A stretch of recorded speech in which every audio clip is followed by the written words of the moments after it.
Operation சிந்தூரின் போது பாகிஸ்தான் ராணுவ தளங்களை வெற்றிகரமாக தாக்கி அழித்த பிரம்மோஸ் ஏவுகணைகள்.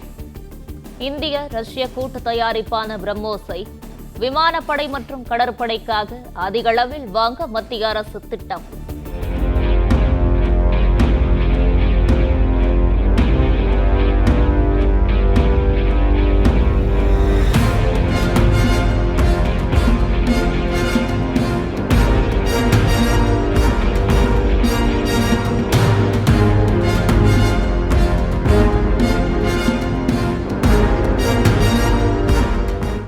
பிளே ஸ்டோர் மற்றும் ஆப் ஸ்டோரில் இருந்து பாலிமர் செயலியை QR கோடு மூலம் பதிவிறக்கம் செய்யுங்கள்.